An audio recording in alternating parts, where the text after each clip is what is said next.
I played the voicemail for everyone, not just the family, everyone. And the room did not go quiet the way rooms go quiet in movies, no dramatic silence, no slow turning of heads. It went quiet the way a building goes quiet after a power outage. 1 second there was noise, conversation, the clinking of somebody's coffee cup, and then there was just my sister's voice coming out of my phone speaker, saying the words that ended her life as she knew it. But I'm getting ahead of myself. Let me back up because you need the whole picture to understand why I did what I did and why I would do it again without losing a single night of sleep. Hello, everyone. Thank you for being here with me today. Before I start, I want to know, where are you watching from? Drop your city in the comments. I read every single one. And if you have ever had someone in your family treat your name like it was theirs to use, stay with me, because this story is going to feel very familiar and the ending is going to feel very, very good. Some people who were in that room still think I went too far. A few cousins stopped returning my calls. My mother did not speak to me for 6 weeks. And my sister, well, my sister has bigger problems than whether or not I return her calls. After everything you are about to hear, I genuinely want to know what you think, because I have been called a lot of things since that afternoon: cold, calculated, even ruthless. Nobody, not one person who was actually there, has called me wrong. To understand what happened in that room, I need to take you back 3 years. Actually, I need to take you back further than that. I need to take you back to the day my father died, which was the day my sister started treating our family's inheritance like her personal checking account, and the day I made the mistake of trusting her with something I should have protected myself. My name is Renata Osai. I am 38 years old. I'm a licensed civil engineer, and at the time this story begins, I had been working for a mid-sized infrastructure firm in Charlotte, North Carolina for 11 years. I was good at my job. More than good, I had led 3 of the firm's largest municipal contracts and had been promoted twice in 4 years. I mention this not to brag, but because it matters to what comes later. It matters that I was not the helpless, clueless little sister my family had decided I was. It matters that I had a very specific skill set, which included, among other things, an understanding of how documents work, how signatures work, and how the law treats both. My sister's name is Delia Osai Marchetti. She is 5 years older than me, which in our household growing up meant she was 5 years more important, 5 years more listened to, and 5 years more likely to get the benefit of the doubt in any situation where the two of us disagreed. Our mother, Gloria Osai, operated on a system I did not fully understand until I was an adult. Delia was the daughter she presented to the world, and I was the daughter she was quietly proud of but never quite knew what to do with. I was quieter, I read more. I did not cry at the right moments or laugh loudly enough at family dinners, and for reasons that probably say more about my mother than they do about me, that made me somehow less visible. Our father, Emmanuel Osai, was the opposite. He saw me clearly, and I think he worried about what would happen to me after he was gone. He was a practical man. He had built a small amount of wealth through careful living, not spectacular wealth, but the kind that represents real sacrifice over decades. The house on Calder Drive was the center of it, a 4-bedroom brick home in a neighborhood that had gotten considerably more valuable over the years he owned it. He and my mother had bought it in the late 90s for just under $90,000. By the time he died, it was worth somewhere north of $350,000, and the neighborhood was still climbing. He died on a Wednesday morning in November, 3 years ago, from a second cardiac event that came faster and harder than the first one 14 months earlier. I was the one who drove him to his cardiologist appointments after the first event. I was the one who organized his medications and set calendar reminders and made sure he understood what the doctor was saying about his diet and his stress levels. Delia sent cards. Nice cards, actually. She has always had a talent for selecting the right sentiment for a situation. But it was me in the waiting rooms. It was me in the parking lots on the phone with his insurance company.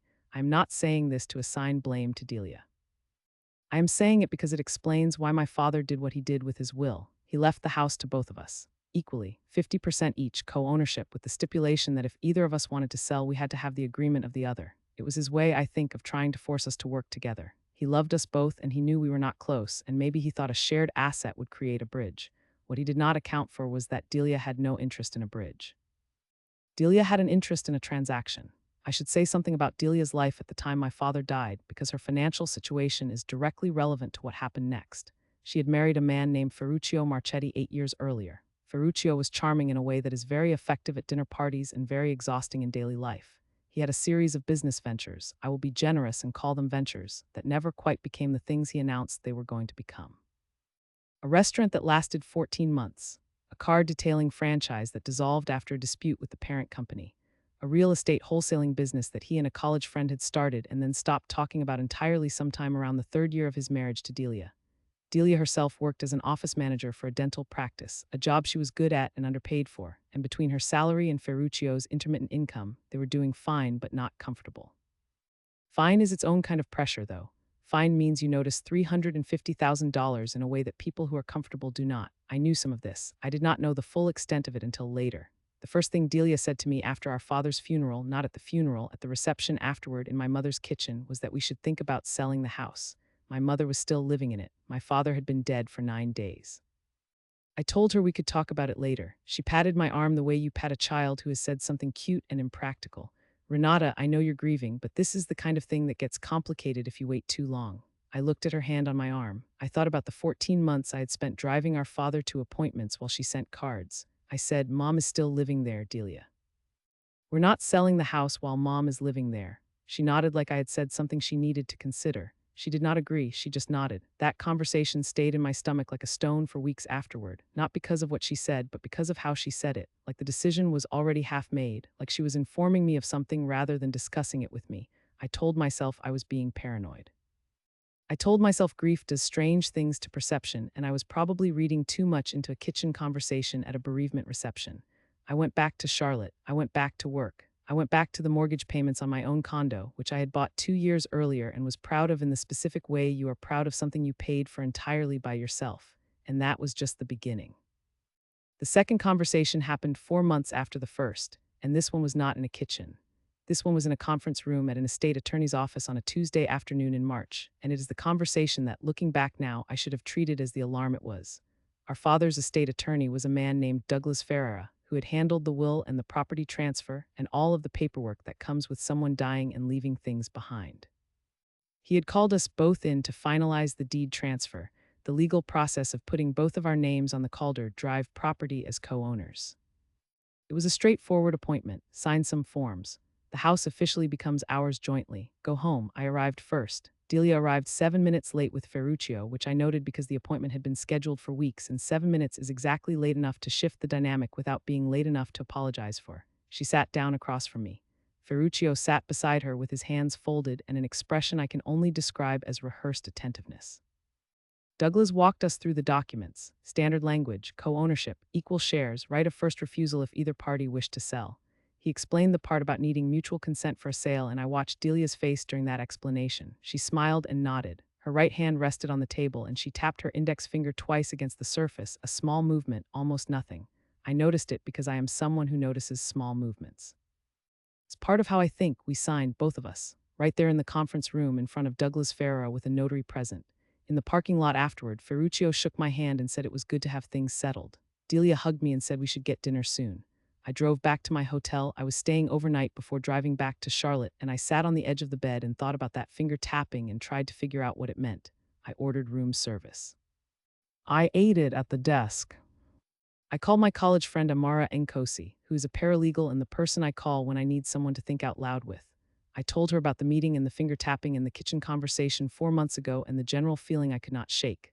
Make a copy of everything, Amara said. I already had. I had photographed every page of every document before I left the conference room, not because I was suspicious of anything specific, because I am an engineer. I document things, it is how I am built. Good, Amara said. Keep them somewhere Delia can't access. I did not ask why, I just did. If you have ever been counted out by someone who should have known better, someone who smiled at your face and moved pieces around behind you, you know exactly what that silence feels like.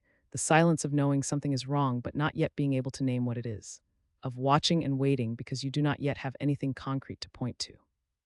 For the next 8 months, nothing happened, or rather, nothing happened that I could see. My mother stayed in the house. I visited 3 times. Delia visited less. Ferruccio started talking at family dinners about the real estate market in that specific way people talk about the real estate market when they want you to know they have been thinking about real estate.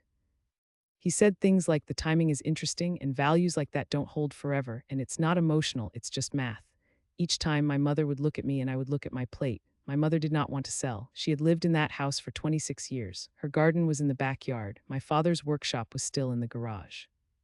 She was not ready, and she should not have been expected to be ready, and I told Delia this on the phone in October, clearly and without ambiguity. Delia said she understood. She said she was just thinking about the future. She said she wanted to make sure everyone was taken care of. Ferruccio called me 2 weeks later. This was unusual. Ferruccio did not call me. We existed in each other's lives the way furniture exists in a room you walk through twice a day. Present functional, not particularly addressed. He asked if I had thought about what the house could mean for my future. He used the phrase liquidity event. He said Delia and I were sitting on an asset that could change both of our lives. He said the market in that neighborhood was peaking. He had done his research, and that waiting even another year could cost us significantly. I said my mother was living in the house. He said, and I am quoting this exactly because I wrote it down that night, "Your mom is a tough woman. She'd land on her feet. There are beautiful retirement communities in that county." I sat with the phone against my ear for a moment. Then I said, "I'm going to need to call you back, Ferruccio." I did not call him back. I called Amara instead. "Document that call," she said. I did. The wedding announcement came in January. Not a phone call, not a text. An announcement printed and mailed with a calligraphy envelope and a watercolor floral border. Delia Osei Marchetti and Ferruccio Marchetti were renewing their vows on the occasion of their 10th wedding anniversary, to be held on a Saturday in June at a vineyard outside of Asheville. Formal attire, reception to follow, RSVP by March 1st. I sat with the announcement on my kitchen counter for 2 days before I responded. I was not sure how I felt. The renewal felt like something designed to be witnessed, a performance of stability from a marriage I knew was under strain. But she was my sister. Our relationship was complicated and cold in ways I had stopped trying to warm, but she was my sister, and my mother would be there, and I would be there, and I would smile and raise a glass and mean it as much as I could. I RSVP'd yes for one. The months between January and June were quieter than they should have been. Delia called twice, both times about logistics. Was I flying or driving? Did I need the venue address? Could I bring a particular dish to the rehearsal dinner? Normal sister things, I let myself relax into them. I told myself the Ferruccio phone call had been a single bad moment, and that people said strange things when money was tight and I was overreading the situation. I drove to Asheville on a Friday in June, arrived at the Venue Hotel by 3 in the afternoon, and checked into a room I had booked 6 weeks earlier. The rehearsal dinner was that evening on the vineyard patio. It was genuinely beautiful, the kind of golden evening that makes everything look more significant than it probably is. My mother wore a blue dress I had not seen before and looked happy in the uncomplicated way that a parent looks happy watching their children exist in the same room without conflict. I felt something loosen in my chest that had been tight for months. I thought maybe I was wrong. Maybe this is just family, and family is hard, and I was constructing a conspiracy out of friction and old grievances. The ceremony was Saturday at 4 in the afternoon. I sat in the second row. The officiant said all the right things about renewal and commitment and choosing each other again. Ferruccio cried, which surprised me. Delia smiled at him with her whole face, which surprised me more. I had my phone off. I had put it on airplane mode at 3:45 and slipped it into my clutch because I believe in being present at ceremonies, even the ones I have complicated feelings about. My phone came off airplane mode at 6:22 in the evening during the cocktail hour when I stepped away from a conversation with a cousin to use the restroom.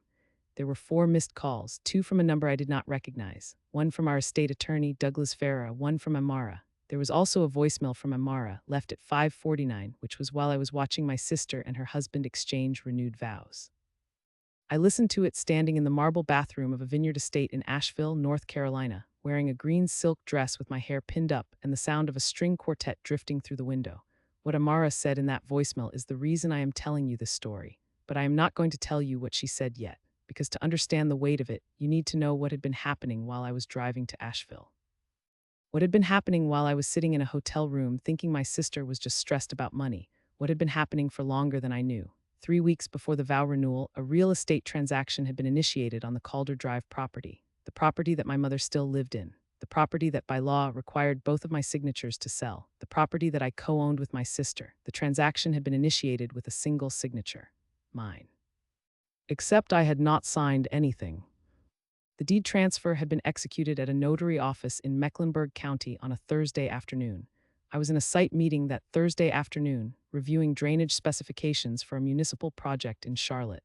I was 90 minutes away from that notary office, in a hard hat, with 6 colleagues who could place me exactly where I was. The buyer was a real estate investment company. I will come back to them, and the agreed sale price was $347,000. The proceeds, per the instructions on file, were to be deposited into an account in the name of Delia Osei Marchetti, not split between us, not held in escrow, not discussed with our mother, who was still sleeping in the house, still tending her garden, still expecting to live there for years. One account, her account. The closing was scheduled for 30 days out, which meant it was scheduled for the week after the vow renewal.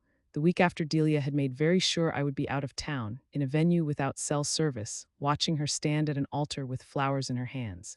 I have tried to think about whether she planned it that way deliberately. Whether the vow renewal was designed, at least in part, as a mechanism to occupy my attention during the window when the forgery would be discovered or when I might need to respond to it. I do not know. I may never know for certain. What I know is that the timing was not a coincidence, and I am a person who does not believe in coincidences when money is involved. I stood in that bathroom for 4 minutes. I know it was 4 minutes because I watched the clock on my phone. I breathed. I thought about Douglas Ferrer's voicemail, which I had not listened to yet. I thought about the 2 calls from the unknown number. I thought about Amara. I thought about my father, who had left that house to both of us because he wanted us to have to work together, who had loved us both and worried about what would happen without him. Then I walked back out into the cocktail hour, put my phone in my clutch, and smiled at my cousin who handed me a glass of champagne. I clinked glasses with my mother. I told Delia her dress was beautiful. I stood next to her in the receiving line for 45 minutes and looked at her face and thought about the signature. My signature, the one I had not written. She had no idea I had listened to that voicemail. She did not know Amara had discovered the filing. She did not know that Douglas Ferreira had also noticed the irregularity and had placed his own call to verify my participation in the transaction. She thought I was just her little sister, standing beside her in a green silk dress, celebrating her marriage. I was calculating. That night in my hotel room, after the dinner, after the toasts, after I had kissed my mother good night and told Delia the evening was lovely, I sat at the desk with my laptop and my phone, and I listened to every voicemail, and I read every document that Amara had managed to pull from public filing records in the 3 hours she had spent on the phone that afternoon after a contact at the county assessor's office flagged something unusual. Douglas Ferrer's voicemail was careful and professional and clearly very uncomfortable to leave. He said he had been contacted by a title company in reference to the Calder Drive property and that the transaction documentation included a notarized signature purporting to be mine. He said he had questions about the authorization process. He said he would be available to speak Monday morning. The unknown number turned out to be the title company itself. They had flagged the signature for a secondary review because something in their process had caught an inconsistency. I found out later it was because the notary had not followed the correct county protocol for a co-ownership transfer, which required both parties to be present. Someone in the title company's compliance office had noticed the irregularity and put a 24-hour hold on the processing while they attempted to verify. Amara's voicemail was 12 minutes long.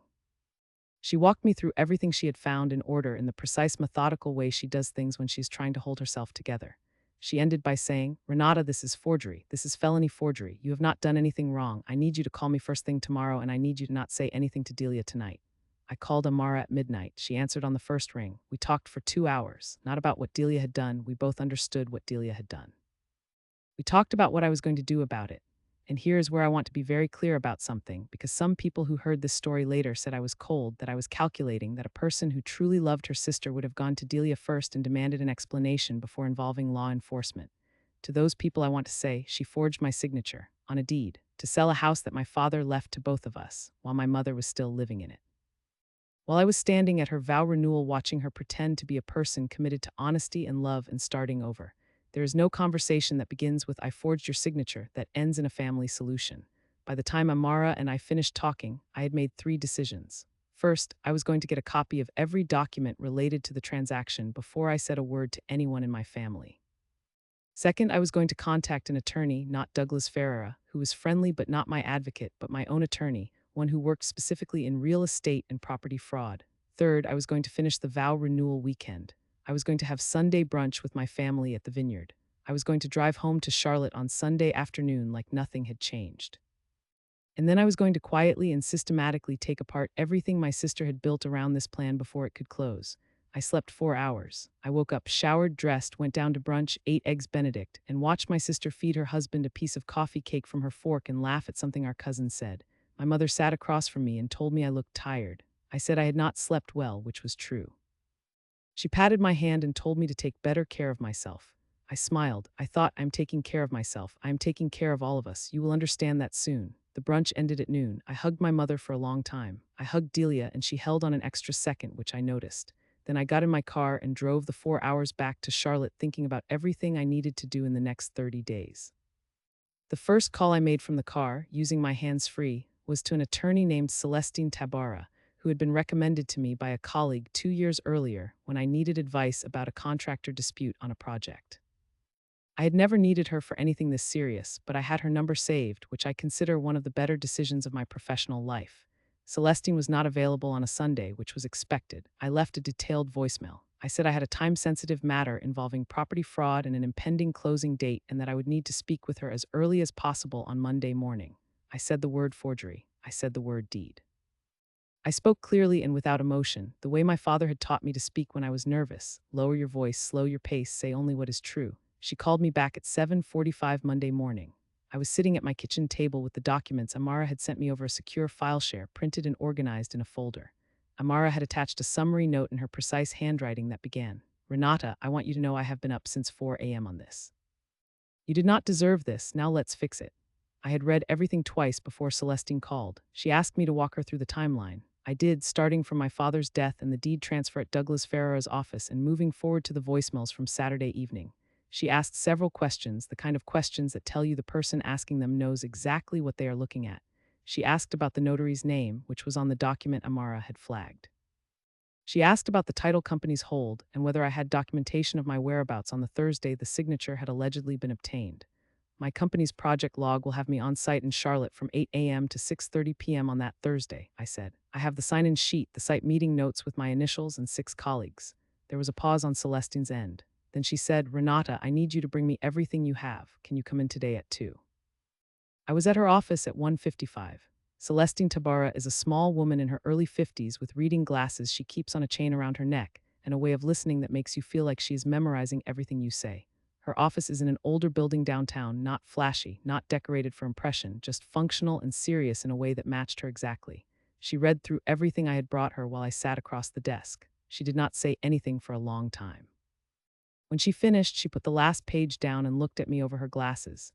This is a clear case of deed fraud, she said. The signature is forged, the notary process was improperly conducted, and the proceeds were directed entirely to your sister's account. This is a criminal matter. I know. You understand what that means in terms of your options. She said it without inflection, not quite a question. I'm not going to a family mediator, I said. She was going to sell my mother's house out from under her and take the money, all of it. Celestine nodded once. Then here is what we do. She laid it out in a sequence that felt, even in that moment, like watching a blueprint unfold. First, she would contact the title company and formally notify them that the transaction had been executed without my knowledge or consent and that the signature was fraudulent. This would stop the closing. Second, she would file a lease pendens on the property, a legal notice that there was pending litigation regarding the title, which would prevent any further transfer. Third, she would document my alibi evidence and prepare an affidavit. Fourth, and this was the part I had not said aloud yet, we would contact the appropriate law enforcement authority. Forgery of a real estate deed in North Carolina is a felony, Celestine said. It carries significant penalties.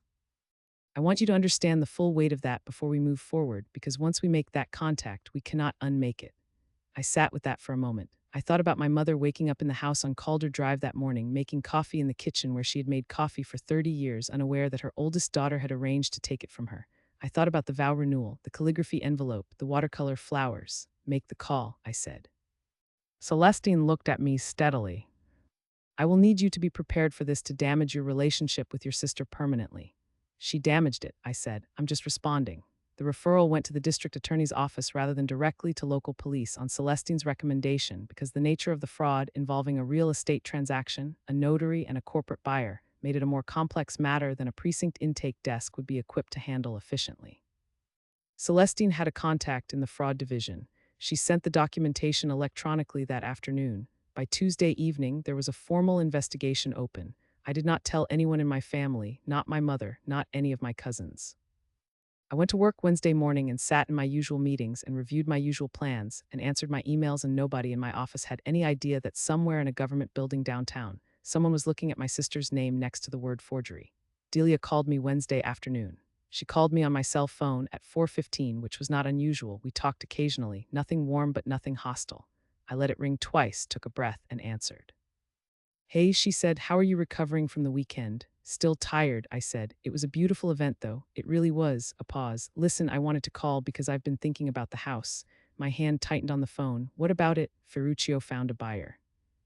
A real estate company that's buying several properties in that area and paying well above market. I wanted to talk to you about it before anything gets formalized. She said this as if nothing had already been formalized, as if I did not have a folder on my desk with a photocopy of my own forged signature. I appreciate you bringing it up, I said, keeping my voice exactly level. Can you send me the details? I'd want to look at the numbers before I say anything. Of course, she said. She sounded relieved. She had probably expected pushback. The fact that I was calm and asking for information read to her as openness. It was not. It was the beginning of the longest performance of my life. I'll send it tonight, she said. Great, I said. And Delia, give Ferruccio my congratulations again. The ceremony was really lovely. She thanked me and we hung up. I sat at my desk and looked at my computer screen for a moment. Then I opened a new email draft to Celestine with the subject line, "She just called to tell me about the buyer." This was not a coincidence. The buyer, the real estate investment company, had apparently not yet been notified of the title hold or the fraud investigation. Delia was still operating as if the transaction was on track. She was calling me now, I suspected, not to genuinely seek my approval, but to create a paper trail that made it look like she had consulted me. A phone call she could later point to, a text or email she could later show. She wanted my apparent agreement on record. I understood this because I had spent 2 days thinking through every angle of what she was trying to do, and understanding what she was trying to do told me exactly how to respond. I would give her the appearance of consideration. I would ask questions that sounded like due diligence. I would string out the conversation long enough to seem like a cooperative party while Celestine's work continued underneath the surface like a current. The email she sent that night included a one-page summary of the proposed transaction. $347,000. The buyer's name, a company called Meridian Bridge Holdings, which turned out on later investigation to have connections to a business partner of Ferruccio's from his real estate wholesaling days. The closing timeline, 3 weeks out. No mention of how she had obtained a signed deed with my name on it. I forwarded it to Celestine without commentary. Responded in 7 minutes. Good, do not respond to her yet, I'll advise. I did not respond to the email. The next morning, Thursday, I called Amara. She reached out, I told her. I know, Amara said. She probably thinks the title hold is a processing delay. It might be, she might not know about the investigation yet. How do you feel? It was a genuine question and I thought about it genuinely.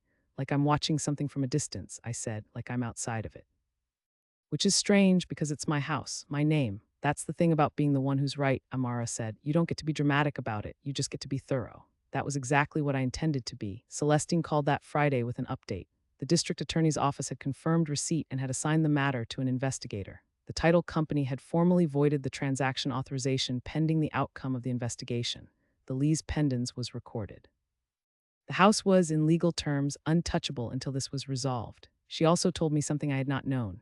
The notary whose stamp appeared on the forged signature had already been contacted by investigators. The notary, a woman named Priscilla Hodge, who operated out of a small office near the county courthouse, had, according to Celestine's source, been cooperative and visibly distressed. She was not, it appeared, a willing participant in the fraud. She had been given a document and told the second signature had already been obtained. She had not witnessed the signing. She had notarized a document she was told was complete. This told me something important about Ferruccio. The notary had been deceived too. Someone had been careful about the layers. How is Delia doing? Celestine asked, and I appreciated that she understood the question was strategic. She sent me the buyer's summary and hasn't pushed me on a response, I said. I think she's waiting. Good. Let her wait. I spent that weekend doing something I had been neglecting in the weeks of stress and logistics and documentation. I drove to my mother's house in Concord, 40 minutes from Charlotte, and had dinner with her. I did not tell her what was happening. I could not tell her yet, both for legal reasons and because I knew that telling my mother would set off a chain of events I could not control. She would call Delia. Delia would know I knew. The investigation needed space to work. So instead I sat at my mother's kitchen table and ate the stew she made with plantains and watched her move around the kitchen the way she had moved around kitchens my entire life, with a kind of unhurried certainty, like every motion was exactly where it was supposed to be. She told me about her neighbor's new garden. She told me about the church trip she was planning. She showed me the hydrangeas she had planted along the back fence that spring, which were just beginning to show color. I stood in the garden and looked at the hydrangeas and thought about how close we had come to her losing all of this. 30 days. A closing date 30 days out, and she never would have known until the moving trucks arrived. That was the moment I stopped thinking about this as a legal matter and started thinking about it as something personal, which maybe sounds backward. Maybe you would think the personal part came first. But the personal part for me is always what I do about something, not what I feel about it. The feeling had been set aside for days, stored somewhere behind my ribs where I keep the things I can't deal with yet. Standing in my mother's garden on a Saturday evening watching the light move through the hydrangeas, I let myself feel it. Then I put it back. I kissed my mother goodbye and drove home and spent Sunday morning making a list of every piece of documentation I had, every person who could corroborate my alibi, every communication from Delia in the past 3 months that might be relevant. I organized it into a second folder, not the one I had brought to Celestine, but a personal one, a backup, the kind of thing you keep somewhere only you know about because you have learned that being thorough means never having a single point of failure.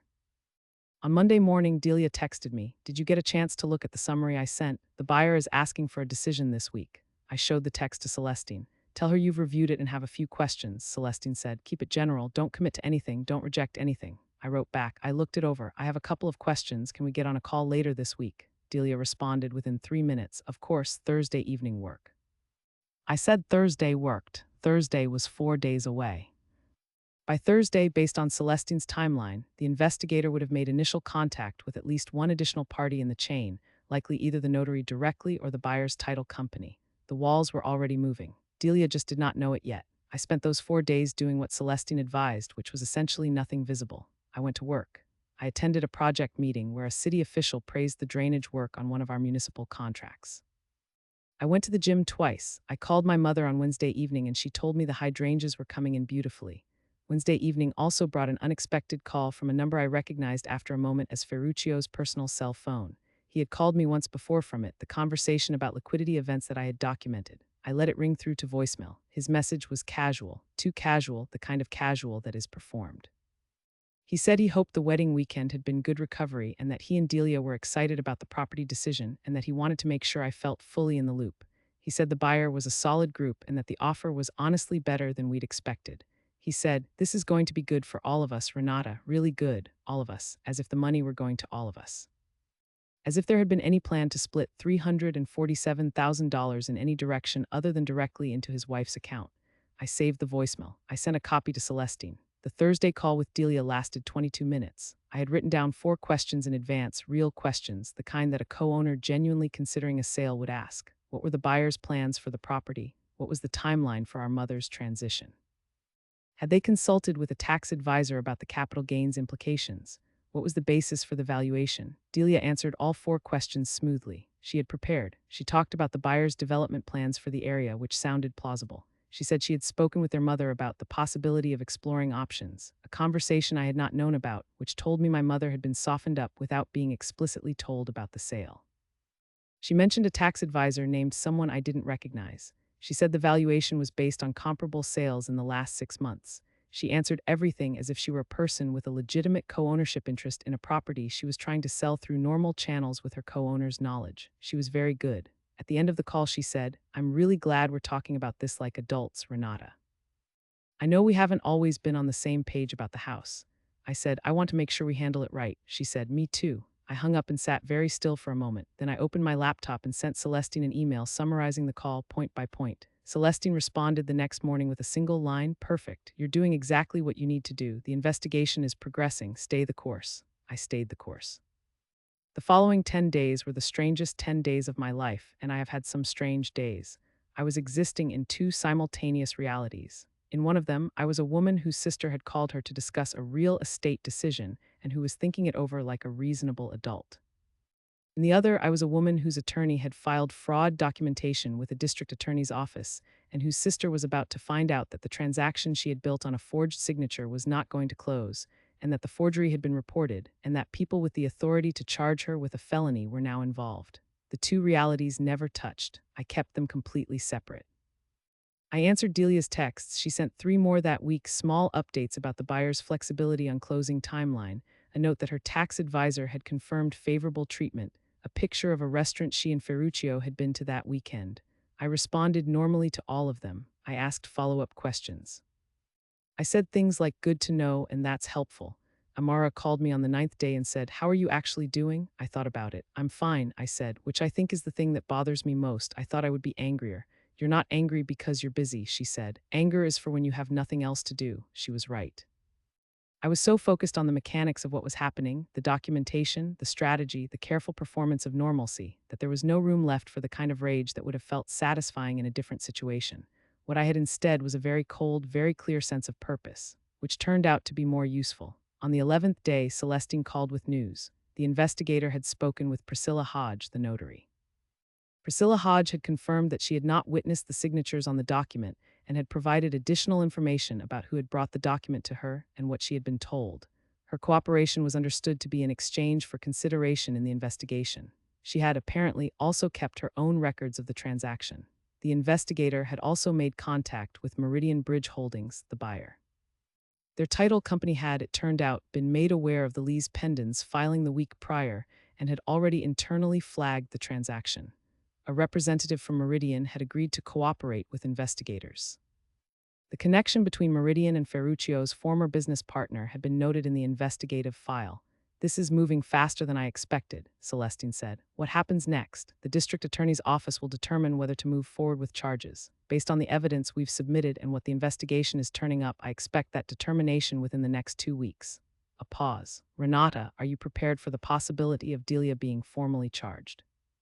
I had been preparing for that possibility since the night I stood in a vineyard bathroom listening to Amara's voicemail. Yes, I said. All right, I also want to talk to you about the civil side of this because there are separate remedies available to you beyond the criminal matter. The fraudulent transaction can be the basis of a civil suit against both Delia and potentially Ferruccio, and we can seek recovery of any costs you have incurred in addressing this, as well as damages. I had not been thinking about damages. I had been thinking about stopping the sale. I had been thinking about my mother's house and my father's name on the deed and the forged signature on a document that was never supposed to exist. Can we talk about that later? I said. I want to focus on the house for now. Celestine said we could. We could talk about everything later. For now, the house was safe and the investigation was moving, and the thing I needed to do was continue to maintain exactly the surface I had been maintaining. I went back to work. I reviewed drainage specifications. I answered emails. I did not think about Delia every minute of every hour, which is something I am proud of because it would have been very easy to think about nothing else. I thought about my father instead.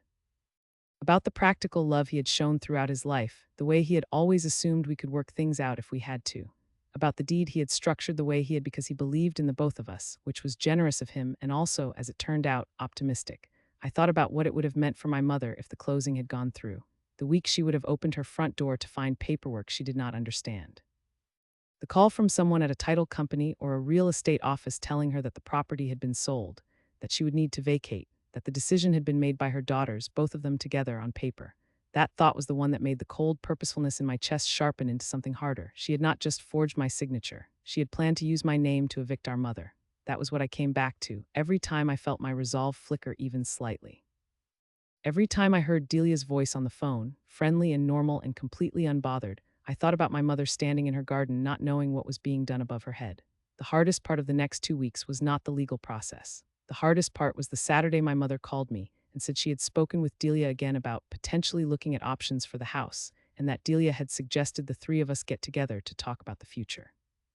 I said that sounded like a good idea. I said I would check my schedule. I sat with the phone in my hand after I hung up and allowed myself 30 seconds of the anger that I had been keeping in a separate room. Then I called Celestine and told her what my mother had said. Celestine was quiet for a moment. Then she said, "Do you want me to move the timeline forward? Can you?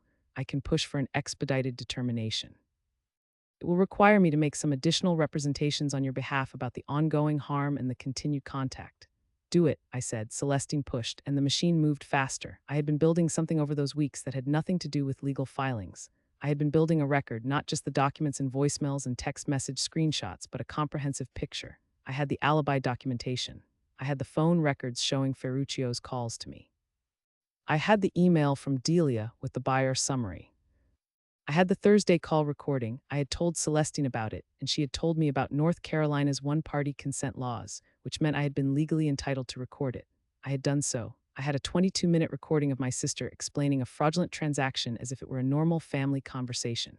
And I had the voicemail that Amara had left me from the vineyard bathroom while my sister was renewing her vows 20 feet away. In that voicemail, Amara did not just tell me what she had found in the county filings. She also read me a text message that had been sent from Delia's phone to Ferruccio's phone, which Amara had not obtained through any official channel but had been shown by a mutual contact of theirs, a person who had seen the message and had apparently been troubled enough by it to screenshot it and send it to Amara with a note that said she thought I should know. The text message said, "Renata is at the ceremony. Title company says R is still clear. Let's close." 4 days before the forged document was submitted to the notary, Delia had sent that message to her husband. Let's close. She had been coordinating the timeline around my attendance at her vow renewal. I had listened to that voicemail 6 times in my hotel room in Asheville. I had memorized every word of it.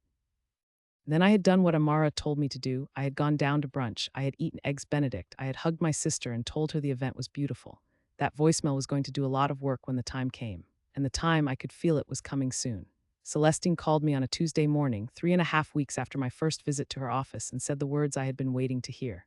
The district attorney's office is moving forward. Charges are being prepared. Renata, this is going where you need it to go. I was standing at my kitchen window looking out at the parking lot of my building, a perfectly ordinary Tuesday morning. Cars, trees just starting to turn with the early edge of fall. What happens to the house? I asked. The house is protected. The lease pendants holds until resolution. Your mother stays. I exhaled something I had been holding for 3.5 weeks. Good. There's one more thing, Celestine said. Before formal charges are issued, there will be a notification process. Your sister will be informed. At that point, she will know that you were involved in the complaint. I had expected this. When? Within the next week to 10 days, and I should expect her to contact me. Almost certainly. I thought about that for a moment, about what Delia would say, what she would ask me. Whether she would cry or argue or apologize or try to construct an explanation that made what she had done into something other than what it was. I thought about the voicemail on my phone, still saved, still exactly as Amara had left it. The sound of the string quartet in the background. The words, Renata is at the ceremony. Let's close. I'll be ready, I said. If you're still with me, and thank you genuinely for staying, I want you to know that what I did next is the reason I am telling you this story. Because the part I have told you so far is the part where I found out.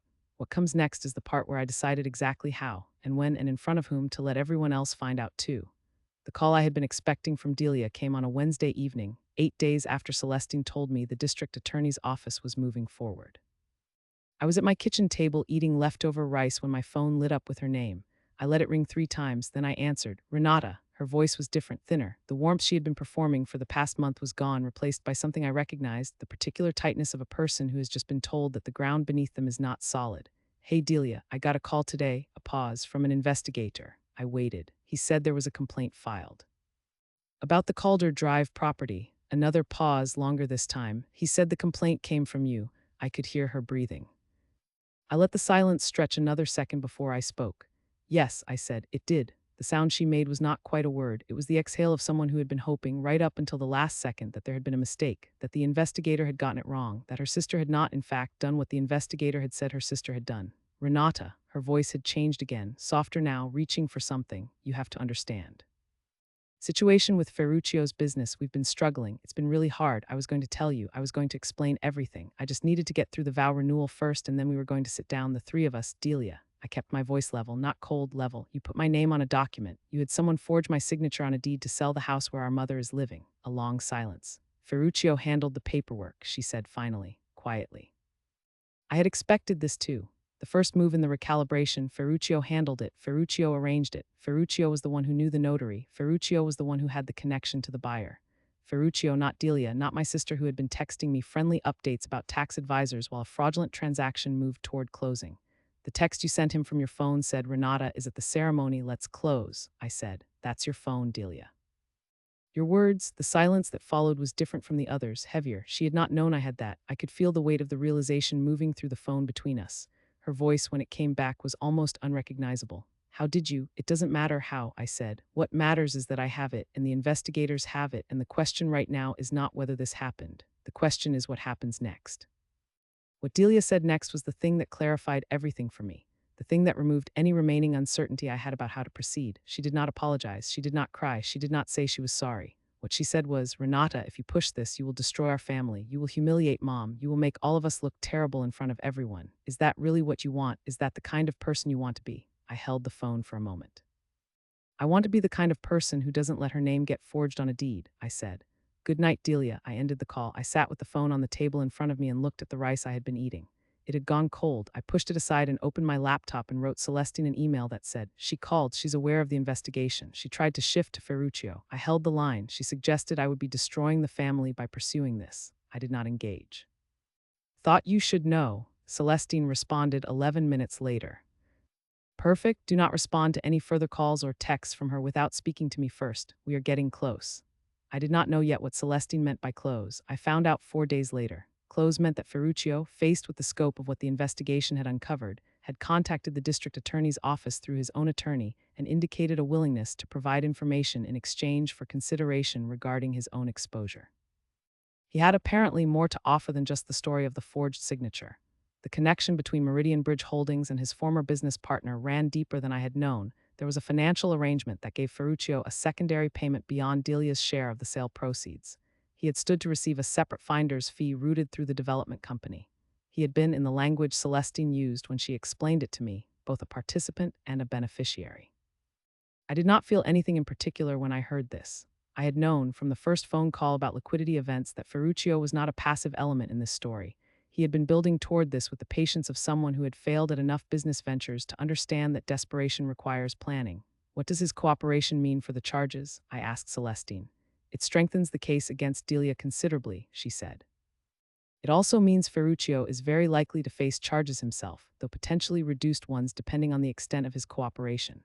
What I want to focus on right now is the conversation I had this morning with your mother. I stopped. You spoke with my mother? I did. I felt it was necessary. She was going to find out about the investigation regardless, and I wanted her to hear it from someone who could give her the facts clearly and calmly before she heard a version from Delia.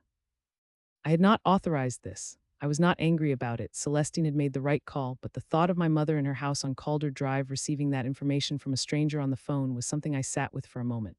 How did she react? I asked. Celestine was quiet for a beat. She took it very quietly. She asked me to confirm twice that the house was not at risk of being sold. I confirmed it. She asked who had filed the complaint. I told her you had. Said, and I am quoting directly, "That sounds like her." I had to put my hand over my mouth for a moment. She asked me to thank you, Celestine said. I did not call my mother that day. I waited until the evening, until I had been through 2 cups of tea and a long walk around my neighborhood, until the thing sitting behind my ribs had settled into something I could carry in a normal voice. Then I called her. She answered on the first ring. Renata, Mom, your attorney called me today. I know. I'm sorry you didn't hear it from me first. I wanted to wait until I had more information to give you. My mother made a sound that was not quite a word, something that communicated a complicated mixture of things. Then she said, I knew something was wrong. I just couldn't make sense of what. I know. Your father left that house to both of you, she said, because he thought you could take care of each other. I did not know what to say to that, so I said, the house is safe. Going anywhere? A pause. I know, she said. I know that now. We did not talk about Delia, not that night. There would be time for that later, and we both understood it, and we both chose to set it aside for an evening and talk about the hydrangeas and the church trip she was planning in the neighbor's garden that had grown 3 feet taller over the summer. For 40 minutes, we were just a mother and a daughter on the phone, and the thing between us was not fractured or complicated. It was simple. That was the moment, not the filing, not the investigators, not the text message, that felt most like justice. My mother in her house on Calder Drive, not going anywhere, talking about hydrangeas. The 2 weeks that followed were a compressed, careful sequence of conversations and documents and arrangements that I am going to condense here because the logistics are less important than what they built toward. Celestine filed civil claims alongside the criminal referral. Ferruccio's cooperation accelerated the district attorney's timeline. The notary Priscilla Hodge provided a formal statement. Meridian Bridge Holdings released a written declaration that the transaction had been presented to them as properly authorized and that they had no knowledge of the fraudulent signature. And then Celestine told me about the meeting. My mother had suggested it, which surprised me. She had called Delia herself, without telling me, without asking permission, and told her that the family needed to sit down before whatever came next arrived to take the decision out of everyone's hands. She had called our cousin Beatrice, who was the matriarch of that side of the family, the woman who had held every gathering, every birthday dinner, every Christmas for 20 years. She had called our aunts. She had arranged a Sunday lunch at Beatrice's house in Concord, where the extended family gathered 3 or 4 times a year on the 3rd Sunday of the month. When she told me, I felt a cascade of things, alarm, then attention, then something that resolved into clarity. Mom, I said carefully, do you understand that there may be things said at this lunch that, Renata, my mother's voice was calm in the way it gets when she has made a decision and is not looking for input. This is our family. Whatever is happening needs to happen in front of our family, not in a courthouse somewhere, in Beatrice's dining room. I thought about this for a long moment. Then I called Celestine. Celestine's first response was measured professional concern. She walked me through the risks of a family confrontation prior to formal charges, contaminating witness perception, creating a hostile dynamic, potentially giving Delia an opportunity to shape the narrative in a room full of people who loved her. I listened to all of it. Then I said, my mother arranged it. It's happening on Sunday. I need to know what I can and can't do in that room. Another pause. Then Celestine said in a different voice, the voice she used when she was accepting a situation rather than managing it. You can share factual information that is part of the public record. You can play any recording you legally obtained. You cannot make accusations about criminal liability. That language belongs to the court, not to a dining room. But you can tell the truth about what was done to you, completely and thoroughly. That's all I needed, I said. Renata, her voice gentled slightly. Be careful, I will be. No, she said, and there was something almost like a smile in it. I mean, be careful not to enjoy yourself too much. It will be very tempting. I said nothing to that, but I took a note. I spent the next 4 days preparing with the same methodical attention I had given to the drainage project, to the site meeting logs, to every document I had organized in those folders. I made a packet. Not a formal legal document, Celestine had been clear that I was not walking in as a prosecutor, but a personal record. Printed copies of the text message, a timeline I had written in plain language, a printed copy of Amara's summary, the Thursday call recording on my phone, queued and ready, and the voicemail, Amara's voicemail from the vineyard bathroom, which I had not played for anyone except Celestine, which I had been holding specifically for a moment exactly like the one that was coming. I drove to Concord on Sunday morning. I arrived at Beatrice's house at 11:30, 30 minutes before the lunch was scheduled to start, because I needed to speak with my mother privately before anyone else arrived. My mother was in Beatrice's kitchen helping with the food. She looked at me when I came in, and we looked at each other for a moment without saying anything. Then she crossed the kitchen and held me for a long time. She did not say anything. Neither did I when she pulled back. She looked at my face. "Are you ready?" "Yes," I said. "Good." She turned back to the stove. "Then help me with the rice." I stood at the stove beside my mother for 20 minutes stirring rice while Beatrice moved around the kitchen and the house filled with the sounds of arriving family, cousins, aunts. Uncle Theodore, who was in his 70s and still drove himself everywhere, and who had an opinion about every family decision ever made. My Aunt Josephine, who was my mother's oldest friend in the world and who had known us since we were born. Delia arrived at 12:15 with Ferruccio. I was in the living room when they came in. Delia saw me immediately and something moved across her face, a calculation, a recalibration, the look of someone entering a room and assessing the terrain. She was wearing a pale yellow blouse that she knew looked good on her. Ferruccio had his hand at the small of her back in the deliberate way of someone performing solidarity. She crossed the room and hugged me. I let her. Her arms felt different now, the pressure of them, the duration. I was cataloging again. "Renata," she said, pulling back. Her voice was soft, careful. "I'm glad you're here." "Of course," I said. "I wouldn't miss it." Ferruccio shook my hand. His grip was firm and held a half-second too long. He met my eyes with the steady gaze of a man who had decided that confidence was his best remaining strategy. "Good to see you," he said. "You too, Ferruccio," I said. Lunch was served at 1 o'clock. 14 people around Beatrice's extended dining table, the way it always was at these gatherings, plates passed, multiple conversations at once, the comfortable noise of a family that had known each other for decades. I ate and talked to my cousin Marcus, who I had not seen since January. I talked to Aunt Josephine about her granddaughter's school play. I talked to Uncle Theodore about the highway construction near his neighborhood. I talked to everyone except Delia. Delia watched me. I could feel it across the table, a steady attention she could not quite make casual. She was trying to read me, trying to understand what I was going to do, whether I was going to be the version of Renata who kept things quiet, or the version of Renata she had apparently not counted on existing. Ferruccio ate steadily and spoke to the cousins on either side of him. He was performing normalcy with the commitment of a man whose entire plan depended on it holding. Beatrice served coffee at 2:30. The table settled into that after-lunch ease, chairs pushed back slightly, voices dropping into quieter registers, the particular relaxation of a family that has just eaten together. My mother was at the head of the table, where she always sat at Beatrice's house. She caught my eye. I stood up. "I want to thank everyone for being here," I said, not loudly. I did not need to be loud. The table was already quiet. There is something about a person standing up after a meal that draws attention without drama. Mom asked us all to come together today because she thought it was important for the family to hear some things directly from me, rather than through whatever versions get passed along later. I watched Delia set down her coffee cup, slowly, precisely. The way you set something down when you are trying very hard not to make any sudden movements. "I'm going to share something with you that is difficult," I said, "but it happened and it involves all of us in some way, and the people in this room deserve to know the truth." Ferruccio's jaw tightened, just slightly, barely visible. I opened my folder on the table in front of me. I slid copies down the table, one to Beatrice, one to Uncle Theodore, one to Aunt Josephine, not everyone. The 3 people at this table whose opinions mattered to the family's understanding of itself.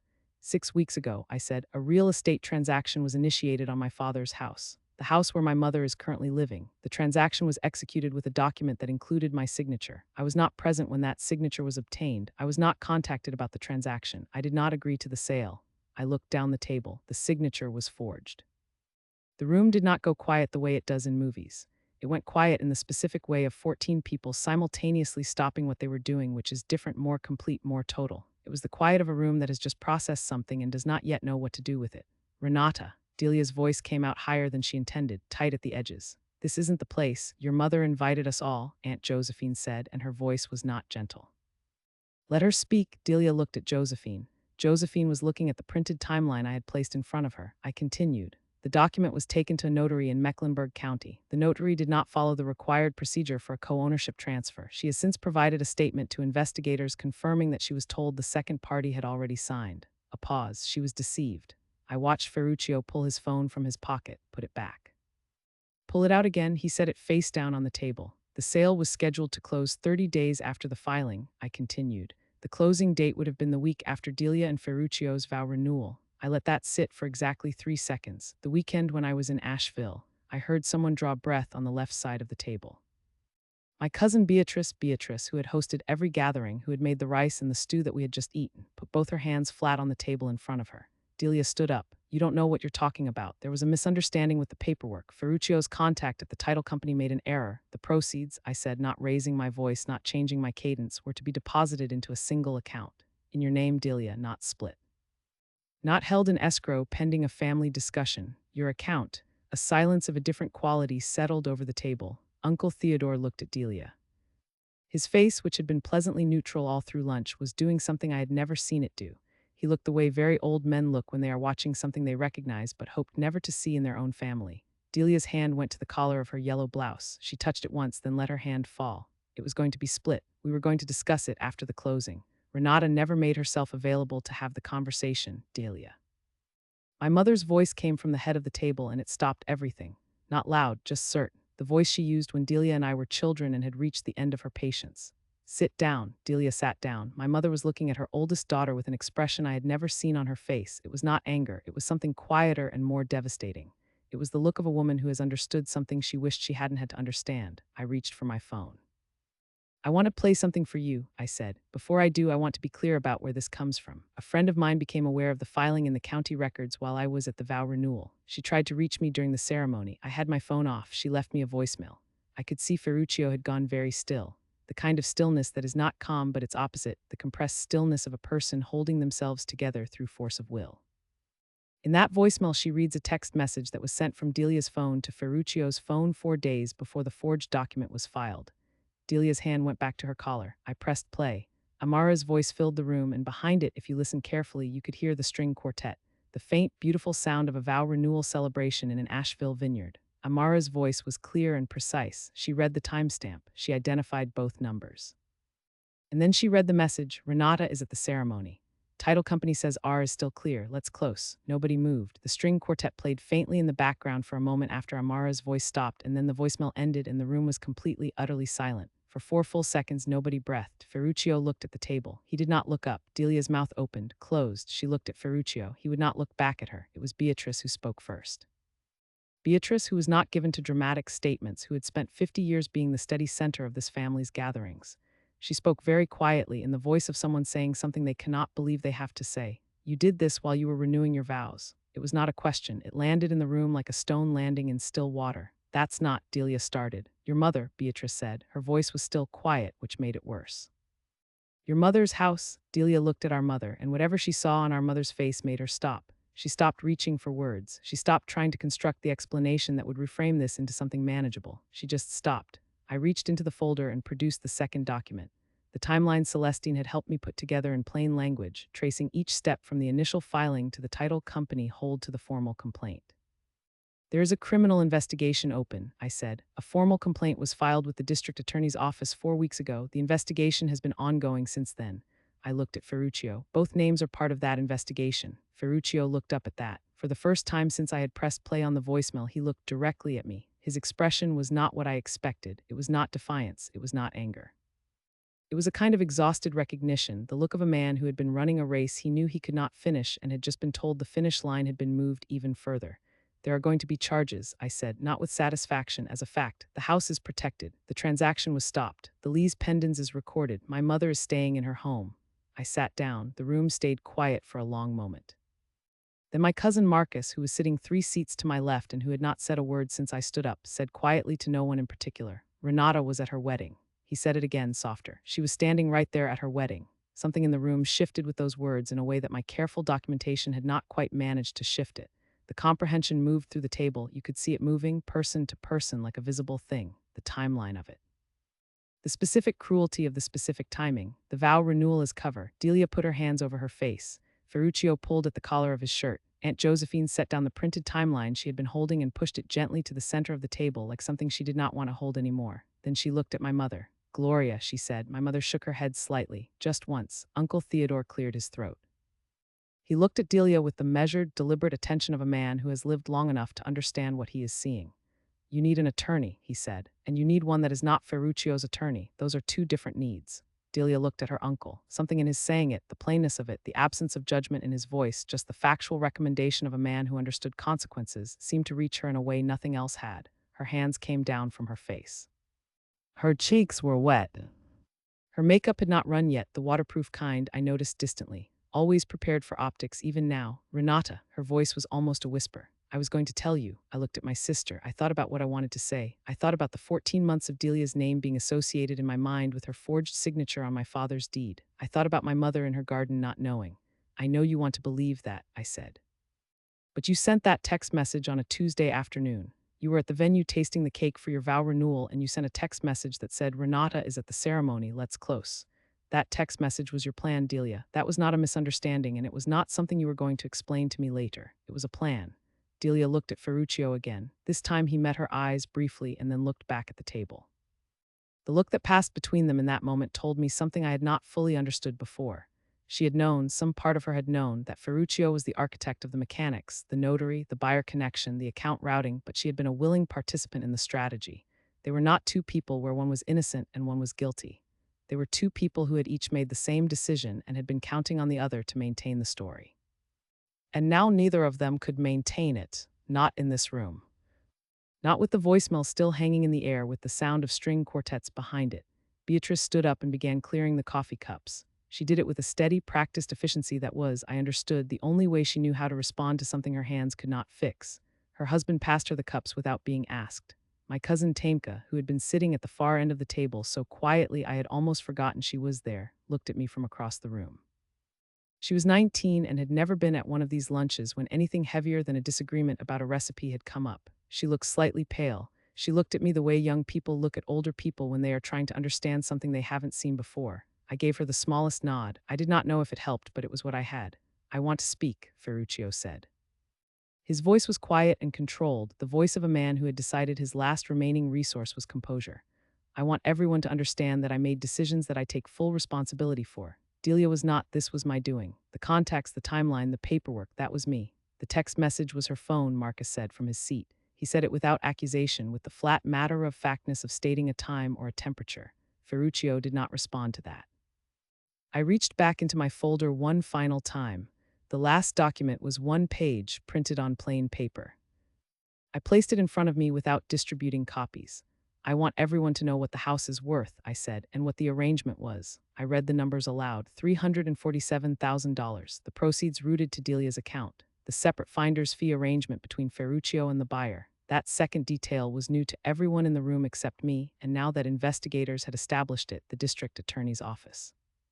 The finder's fee was $42,000. Ferruccio's hands went very flat on the table. "You were going to receive a separate payment," Aunt Josephine said, not to Delia, directly to Ferruccio. Her voice held something specific that I had not heard from her before, a compressed, contained fury, the voice of a woman who has cooked in this family's kitchens and attended this family's ceremonies for decades and is now watching what that trust was worth. "It was a business arrangement," Ferruccio said. His voice had a fraction more strain in it now. "The buyer was a development company I had prior experience with. The finder's fee was standard practice. For selling your wife's family home," Uncle Theodore said, "without telling her family, without telling your wife's sister whose name was on the deed." He said it completely without heat, like reading something off a page. "That was the business arrangement." Ferruccio looked at Uncle Theodore. Whatever response he was constructing behind his eyes did not make it out of his mouth. Delia was looking at the table. She had been looking at the table since the finder's fee number had been read aloud. I watched her face carefully and I saw the moment, and it was a specific moment, not a gradual shift, but a single visible instant, when she understood that her husband had been going to receive $42,000 from the company that was buying the house. $42,000 she apparently had not known about, an amount rooted separately outside the transaction that was going to fund their life going forward. She looked up at him. He did not look at her. Her hand went to her collar again, and this time she held it there. "Ferruccio," her voice had changed entirely. What had been performance and deflection and carefully managed desperation was now something else, something real and raw and entirely different from anything she had shown in this room. "You told me the total was $347," he He said nothing. You told me the total was 347 and we were splitting it with the family after. The word family came out cracked at the edges. You said we were going to tell Renata after the closing that we'd give her her share, that we just needed the bridge, Delia. His voice was low, warning. There was $42,000 going somewhere else. She was not asking. She was arriving at it in real time in front of 14 people, and the arriving was visible. You said the total was 347. The room had gone to a different quality of silence now. Even I had not anticipated this specific turn, that the finder's fee would be news to Delia, that within the conspiracy there had been a layer that she had not been shown. Ferruccio put both hands on the table and looked at his wife. We can talk about this later. We are talking about it now. Delia's voice had hardened into something I had not heard from her before, something that did not belong to the sister I had grown up with or the sister who had sent cards and arranged vow renewals and called me smoothly about buyer summaries. Something underneath all of that. How much were you actually getting? The table was watching them the way you watch something you cannot look away from. Ferruccio said nothing. I let it breathe for a moment. Then I said very quietly, the full payment to him was disclosed in his cooperation statement with the district attorney's office. Delia looked at me sharply. He cooperated last week. Her face did the thing I will never forget, not one emotion but three in sequence, fast enough to be almost simultaneous. First, something that looked almost like hope. Maybe this means the charges will be reduced. Maybe there is still a path out. Then something that looked like calculation. Then last and slowest, something that looked like the most complete and thorough betrayal she had ever felt, which I noted with a specific kind of quiet. Beatrice from the kitchen doorway said, Delia, come here. Delia looked at her aunt. Beatrice did not say it again. She just waited. And Delia, my sister, who had forged my name, who had coordinated a closing date around my attendance at her vow renewal, who had called me afterward and tried to frame my response to it as cruelty, stood up from the table and walked to the kitchen and let Beatrice close the door behind them. The room exhaled. Ferruccio remained at the table. He was looking at the middle distance, somewhere past the centerpiece, past the wall, past whatever version of events he had constructed to get himself to this Sunday afternoon. He looked like a man at the end of something. Uncle Theodore stood up. He put one hand briefly on my shoulder as he passed behind me, and he said nothing, and that nothing carried more weight than anything said aloud at that table. He went and stood at the kitchen window and looked out at Beatrice's backyard. I sat in the quiet of the room and felt the particular completeness of having done a thing entirely to its end without flinching. The documentation, the lawyers, the voicemail, all of it delivered in the room that mattered most in front of the people who needed to hear it. My mother was still at the head of the table. She was looking at me with an expression that I recognized from childhood, from the times I had done something she could not quite find words for but that she understood was exactly right. She pressed her lips together and nodded once. I folded the papers back into the folder. In the weeks and months that followed, the legal machinery moved the way legal machinery moves, steadily and without sentiment. Delia was formally charged with felony forgery of a deed and related fraud charges 6 weeks after that Sunday lunch. Ferruccio was charged with conspiracy to commit fraud and accessory to forgery, charges that were not reduced as generously as his cooperation statement had apparently led him to hope. His attorney negotiated, but the cooperation agreement had limitations that became apparent when the district attorney's office decided to pursue both of them fully. Priscilla Hodge, the notary, received a suspended license and cooperated fully throughout the proceedings. She had been naive rather than criminal, the investigators concluded, and her willingness to provide information had been central to establishing the timeline. Meridian Bridge Holdings withdrew from the transaction permanently and severed any connection with Ferruccio's former business partner, whose own arrangement with Ferruccio came under scrutiny in a separate proceeding I was not party to. Delia's attorney negotiated a plea arrangement. She pleaded guilty to a reduced felony charge and received 3 years of supervised probation, significant community service, and a formal judgment against her in the civil case that Celestine filed simultaneously. The civil judgment required her to pay my legal costs, not an insignificant sum, given the months of preparation, and established a legal record that would follow both her and Ferruccio for years. Ferruccio's plea resulted in a conviction with a short custodial sentence, suspended contingent on full compliance with probation terms and full payment of his portion of the civil judgment. His finder's fee arrangement was documented in the civil record. His former business partner with Meridian quietly dissolved their arrangement. The house on Calder Drive stayed exactly where it was. My mother tended her hydrangeas. She did not sell. She did not move.